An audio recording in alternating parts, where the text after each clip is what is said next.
All right.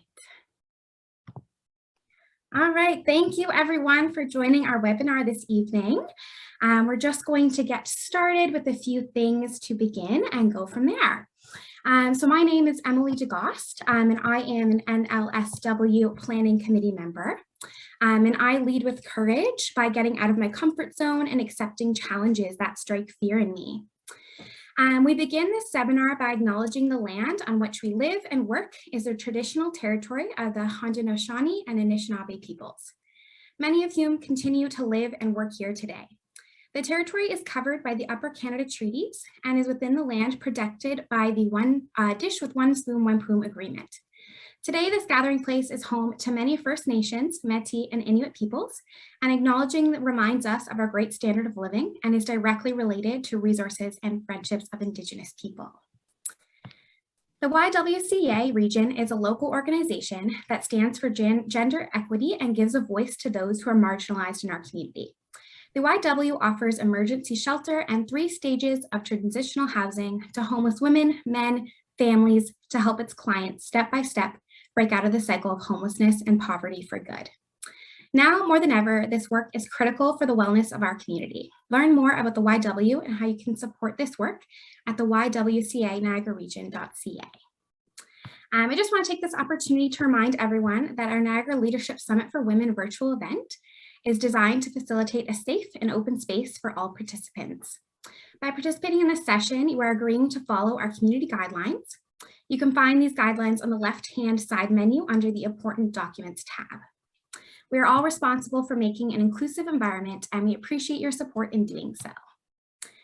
So just get going. I'll do a little introduction about our speaker this evening, but our session this evening is called Feel the Fear and Do It Anyways. So Sarah is going to be talking to us about how leadership can be scary in the moment of big decisions, and especially for women. In this webinar, we'll walk through the 5 most common fears for women in leadership and how to overcome them if you want to be an effective leader. So fear of making hard decisions, fear of not being liked, fear of failure, fear of being seen as an imposter, and fear of not getting it done. This webinar will walk you through those steps and provide action items on how to help you work through your fears. It will include personal stories and real-life examples with a touch of humor to help women realize that fear is more common than we think. It's okay to talk about fear. It makes us stronger in our relationships and in our leadership. So just a little bit about Sarah before we begin. Sarah is the director at Community Crew. For over a decade, she has been leading teams with her extensive experience, providing strategic support and leadership in fundraising and not-for-profit sector management roles. Outside of the office, she's very active in her community, sitting on the WIN, which is the Women in Niagara Council, and working as a win-win facilitator, helping women in business. She is a proud member of Toastmasters Garden City and has completed in international speech competitions and taken home multiple awards. She loves spending time with her 2 boys and rescue dog, Indy, a self-admitted foster fail, which is now a dog mom. And when she can, she loves to travel and spend the day on the water. Just before we begin, if anyone has any questions, please utilize the Q&A tab.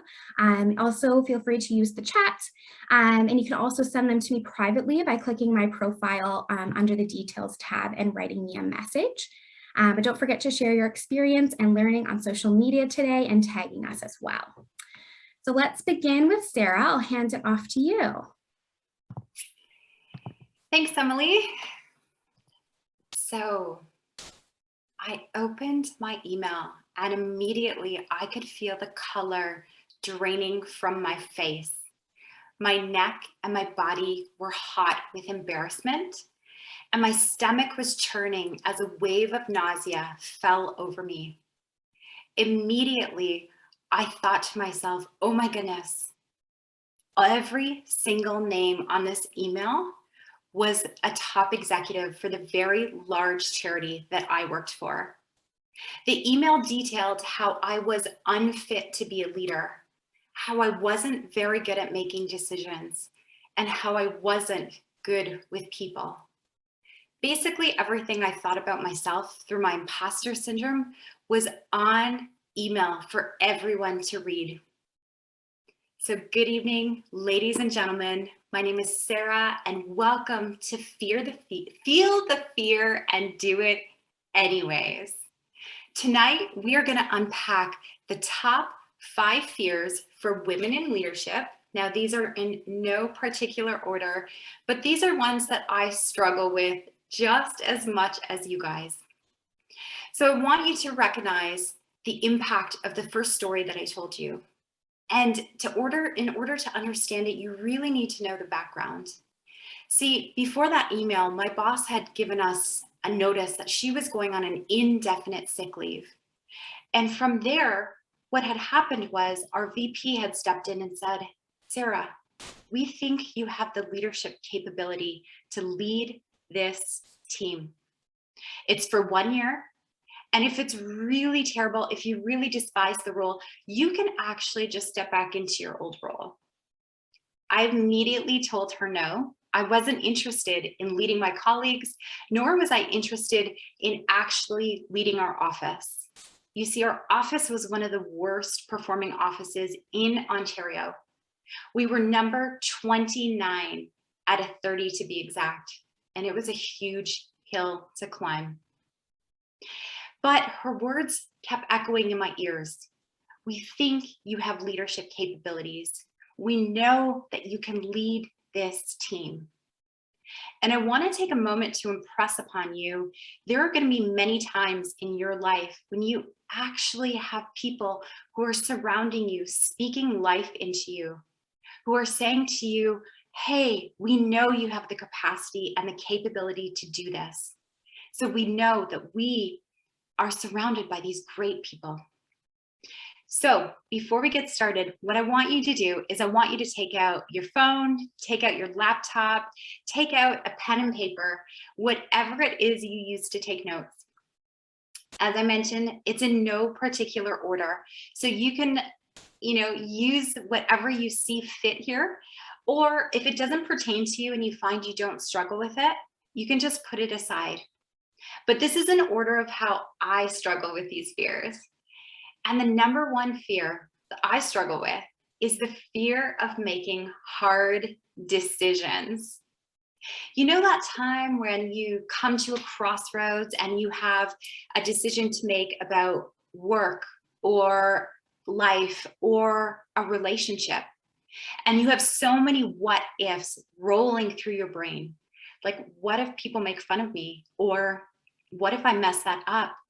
Or what are my friends and family going to think about this? If you're in this spot or you've been in this spot, it's a great place to be, because it actually means that you have choices, and you know as a leader that to be in your position, you have to make some hard decisions. So here are some tips that really help myself and my team as we continue to lead a charity and grow it from the ground up. Number one, you need to remember that you are never going to see the entire staircase. So you're never going to see everything laid out for you, and you're never going to see decision 1, decision 2, decision 3. Sometimes you have to make the next decision before you can see the next step. So you have to be comfortable with the unknown. Number 2, you need to sometimes be able to fast forward to the very end and see yourself on the other side. And once you do that, you can back it up and make your decisions backwards. It's a great tip that I use all the time. And number 3, this is really important. Your friends and family are never going to agree with every decision that you make. So stop worrying about it. So the easiest way to make a hard decision is fast forward to the very end. What do you want to see happen? Work your steps backwards. And you'll find once you work your decisions backwards, it takes the emotion out of it. Pretend you were coaching one of your friends or a colleague. How would they feel? What would you say to them? And then remember, your friends and family aren't going to be called to make these decisions, so you don't have to worry about what they think. The nice part about making hard decisions and being the leader is that even though sometimes we feel the need to have to explain ourselves, we don't have to explain ourselves. So just get comfortable making the decision and moving to the next one without explaining it to a bunch of people. Because guess what? They're not in your role and they don't understand exactly the decision you needed to make. You were called to be a leader for your boldness, your capability to make decisions, and your authenticity. So make sure that you are unapologetic in the decisions that you make. Number 2, this one's a challenging one. Okay, so this one I struggle with often, but raise your hand if you are a recovering people pleaser. See here? This is the fear of not being liked. And so many of us struggle with this. One of our basic human needs is the need to belong. So is it any wonder that many of us struggle with the fear of not being liked? Some of my hardest decisions have made me break out into a cold sweat. And it's always because I worry about what others are going to say. I'll give you a great example. At the beginning of a young charity that I started working for, and I mean, it was a startup at that time. It was about 5 years ago. We met with a donor and he said, "Hey, I have a very large check for you, but it comes with conditions. It means that you have to work with this person and this organization to run your program." What do you do when you're faced with a decision between accepting money from a donor and having to work with someone who you know is not in alignment with your vision? That's a tough one. So we sat down, we had a face-to-face meeting. Not that this person wasn't great, because they actually are great and their organization is fantastic, but our two organizations didn't align. And so it would have been detrimental for us to be able to work together at that time. I had to turn down the donor and say no to the money. Being a small startup charity, sometimes that money would have been used to cover payroll or expenses or programming costs. And them walking away with their check was really devastating. But deep down, deep in my gut, in my soul, I knew we made the right decision. I knew it. Something incredible happened.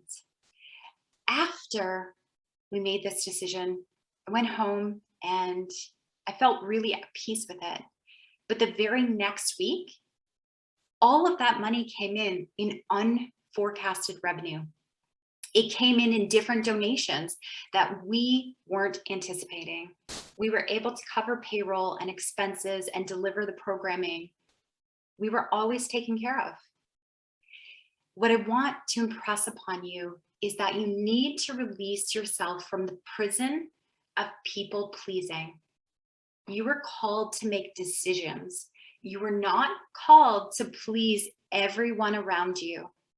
And when you take the pressure off about worrying what others are going to think, you actually have the power to become your authentic self and lead with true courage. Number 3, this one is one of my favorites, and my team and I joke about it all the time. It is the fear of failure. So in the words, where are my Twilight friends? In the words of Twilight, fail fast and fail often, because that is the only trick that I have for this one. You see, failure is not final. And actually, failure is a tool that you can use to just tweak and adjust and change slightly to make your program, your business, or any of your habits just that much better. Don't stop, keep going. I'll tell you a story. 18 months ago, we were all affected by the pandemic. But my program runs a lunch program that serves lunches to kids in school. So how do you continue serving a lunch program when a pandemic shuts down the world and all the schools are closed? We get creative. That's how. We sat as a team. We figured out, how are we going to continue to feed these kids? Where do we need to meet them? And how can we do this realistically? And I will tell you the honest truth. We changed our process in 18 months, no less than 30 times. I mean, I think I lost count at 30, but it was no less than 30 times. And guess what? We didn't miss a single week. Those kids didn't miss their meals because we were able to think outside the box and not worry about looking silly or feeling like a failure. Our mandate is to feed kids. And so that's what we did. We just met them where they were. So my advice to you, again, fail fast, fail often. For this one, you really need to embrace a sense of humor. Make sure that you can laugh at yourself, because there's going to be many times when you look back and be like, oh my goodness, why did I think that? It's okay. Your brain was thinking of different things at that time. And then the last point for this one is give yourself some grace, because you're going to need it. You're going to try and it's not going to work, and you're going to get frustrated and it's not going to work, and you're going to feel like stopping, and you're going to realize, I can't stop. I have a purpose. If I stop now, I truly fail. If I keep going, I'm just adjusting. So continue to push through, my friends. Number 4, I want you to tell me if this sounds familiar to you. It is imposter syndrome. So maybe like you've been to an event and you walk into a room and you see all the top executives there. And you think to yourself, oh my gosh, I have no reason to be in this room. You almost feel embarrassed to be there, like you walked into a party you weren't invited to. And what happens is that is your imposter syndrome kicking in. Because if you think about it, you've already done the work and you're at that level. That is your party to be at. Or maybe you've applied to speak at a women's conference and you read the list of bios of the speakers and you realize, oh my gosh, these women are incredible. And you have imposter syndrome come over you. Like, who am I to speak at a women's conference to a group of ambitious, hardworking women? That's when you need to surround yourself with people who can speak life into you. This is so important. Your imposter syndrome is when it takes your successes and your brain can't really compute. What it does is it can't process your success. And so an imposter syndrome, you feel like you're going to be unmasked as a fraud. You feel like you maybe don't have enough qualifications, or maybe you don't deserve to be there. That's how you know it's imposter syndrome. Here are some tips for you to fight that. And this one's a tough one because we all struggle with it in different ways. So find a circle of friends or business colleagues that's small. Make sure that this circle, you speak life into each other. And what I mean by that is that you encourage each other. You give each other the straight truth, like, hey, you should try this, or maybe tweak this for your business instead.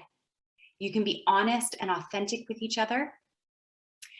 For this one, you can pray, you can meditate, you can do your personal development.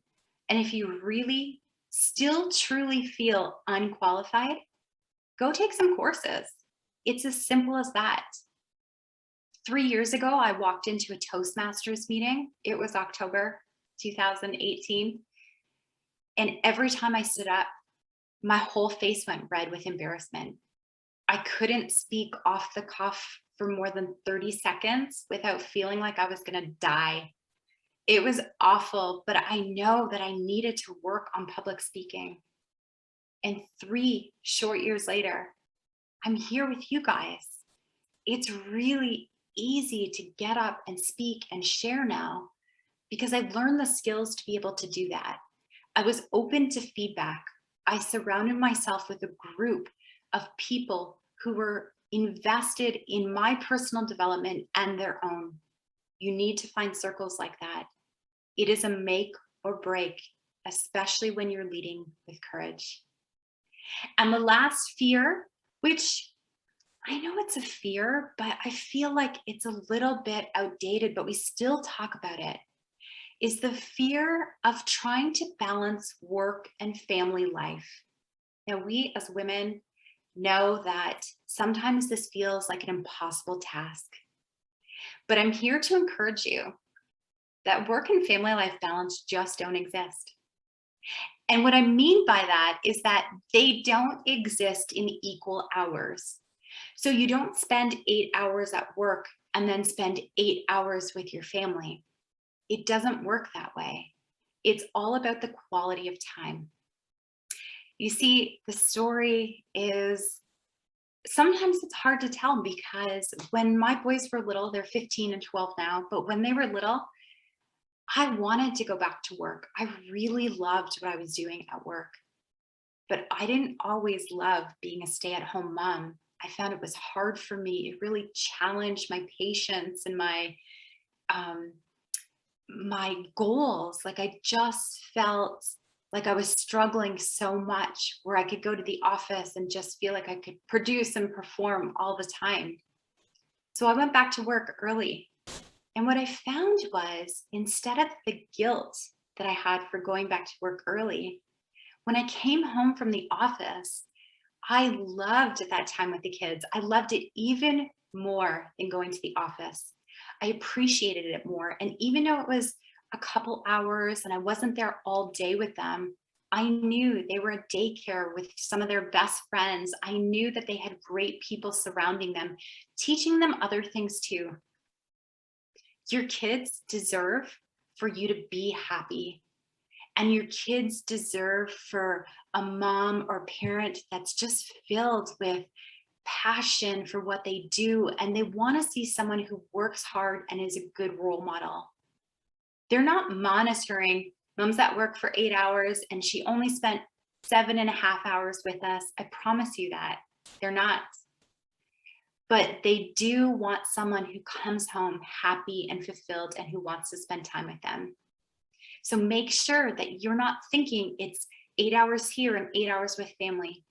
Sometimes it means you put in a 10-hour day at the office and you spend 2 hours with your kids, but it's awesome because you snuggle up and watch a movie. And sometimes you skip the office and spend the day with the kids playing hooky from school.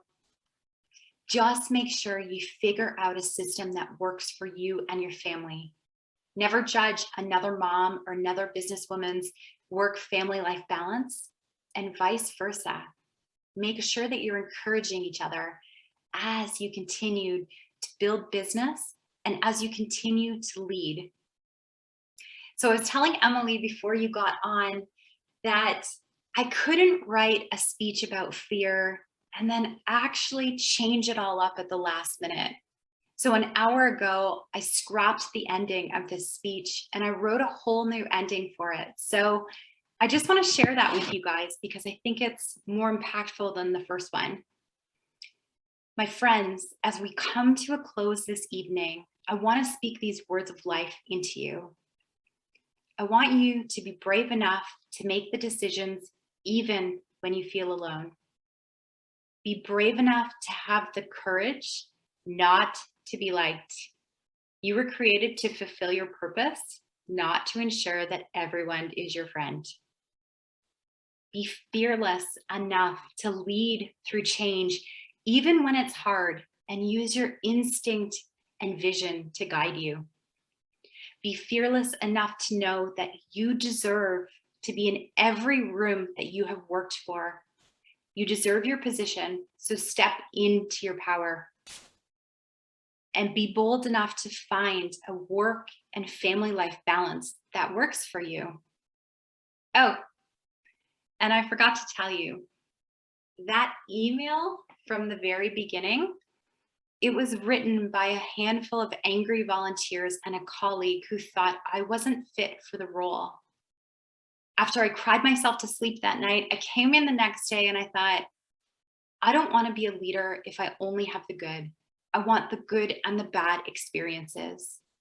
So for 15 months, my team and I sat and we planned and we made staff changes and we made program changes and we knocked on doors and we went all in.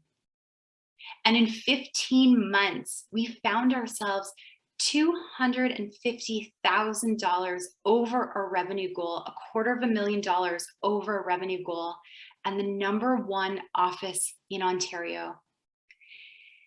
So my friends, the last little part that I leave you with for this evening is leading with a boldness that many shy away from isn't easy. It means that you have to walk through the fire and through the grit, because on the other side is a new version of yourself and your business. It means empowering others to lead with you. It means building other women up and giving them a voice. It means facing challenges and fears even when you are scared. It means taking a stance when you may have to stand alone. And finally, it means taking a chance even when you are uncertain of the outcome, because you believe in the vision of your business, of your life, of yourself that much. May you be fearless as you leave this conference this evening and over the next year as you lead with courage. Thanks, friends. All right. Thank you so much, Sarah. That was really awesome. And I'm really glad that you were able to speak to us about fear. It really does, everyone experiences fear. So it is really relevant in everyone's life, right? We do have a question here, so we do have some time to take it. I'm just going to read it to you, Sarah, and then you can respond. So the question here says, what do you recommend for someone facing a big life decision who can't see the end result until they make the decision? Does it just take a leap of faith and hope we make the right choice? How do we find the faith to take a risk? So let me know if you need me to repeat that, but I'll let you go ahead and answer that. Oh my gosh. So such great questions. And I completely understand where you're coming from. I had a very recent relationship change, and it's a true life-changing time. So for that, I would say a few things. When it's hard to see the other side, like it's so hard, you can't get out of that mindset and you're like, oh my gosh, like I don't know what to do. Sometimes your greatest asset is going to seek outside help. And I don't mean your best friend, I don't mean your neighbor. I mean, hire yourself a therapist and include them in your circle, because you need someone to look at it from an outsider point of view and say, no, here's what you need to do, or here's what you should be thinking, or have you considered this situation? So that would be my first recommendation for that. My second recommendation is your body and your gut and your instinct are given to you for a reason. Trust them. Know that they're there for a purpose. There are so many times when we ignore stress. Like for me, stress goes to my lower back, always.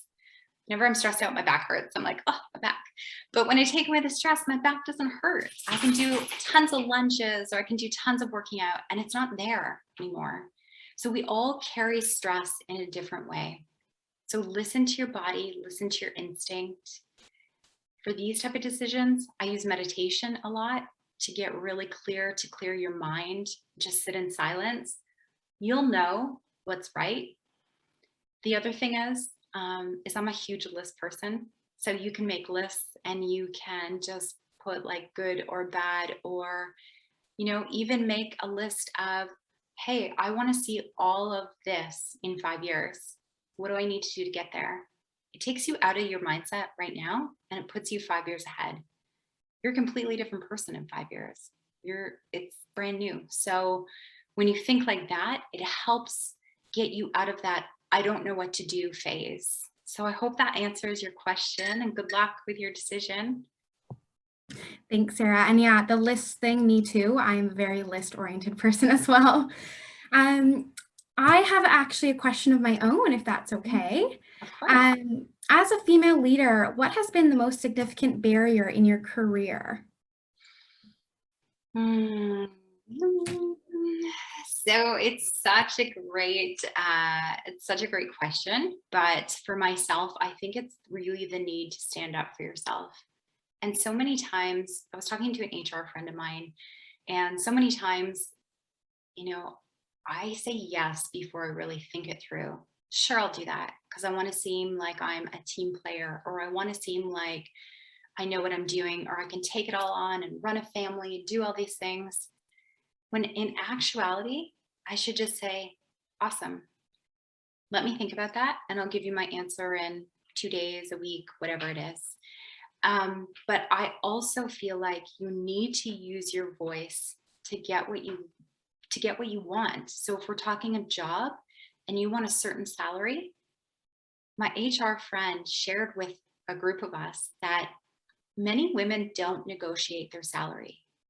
They just take the first salary that they're given.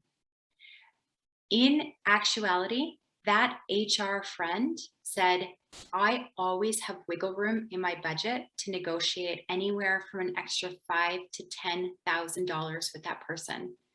And 98% of the time, women don't ask for more. So I encourage you to use your voice. Never say yes right away. Never say yep because you want to look like a team player. Just use your voice. And I think that's been a really big learning for me this year, is to be strong enough and okay enough to use my voice in a confident and pleasant way without seeming aggressive or like I'm causing trouble, right? Absolutely. Awesome. Thanks so much. I want to ask one more and then I'll check again if anyone has any questions. Please drop them in the chat or the Q&A. We do have lots of really great messages, Sarah, so you'll have to check them out from a lot of our viewers here. But I'm going to have one more question and then we'll kind of see if anyone else has any. I want to know who inspired you and why they inspired you. Such a great question. So I look at top female leaders from all over the world, and one of the best conferences I've ever been to is called the Global Leadership Summit Conference, and it's actually a mixture of like a church conference and a leadership conference of people from all different types of faith or no faith at all. And it's just so fascinating because there are women and men who come from everywhere around the world. They come and they share their stories from different countries. But I would have to say there's a new person that I'm following, and her name is Rachel Rogers. She's writing a book called We Should All Be Millionaires. And I've listened to the Audible 3 times now, and I'm always taking notes for it. But it's incredible if you want to learn like how to make a decision, how to make more money, how to run a business, how to do all the things that sometimes as women we're afraid to do, or sometimes we're afraid to stand up and speak up for ourselves. But her name's Rachel Rogers, and she's awesome. Okay, great. I made note of that so I can remember to look her up later. I'm always looking for those types of suggestions, right? To be able to communicate and network through different people. We also, in one of our chat boxes, we do have some discussions on, what type of podcasts you like to listen to. So we'll both have to check those out later to see other suggestions from other people. It doesn't seem like anyone has any other questions right now. So is there any last words that you'd like to say, Sarah, before we end it off for the evening? I just want to thank you all for coming. I'm so excited for you all this year as you lead through fear. It's so, it's so crippling to us sometimes, but I think that if we can really learn how to recognize what our mind does to us and then fix it, these decisions become easier and easier and easier. And the higher you go in leadership, the more of these decisions you have to make. So just lean in, and it's okay to be scared. I texted Emily before and I was like, I'm so nervous. A great way to start a speech on fear is to be really afraid. But, it's it's okay. It's part of life. So enjoy. You guys are all going to have an amazing year. And thank you so much for coming.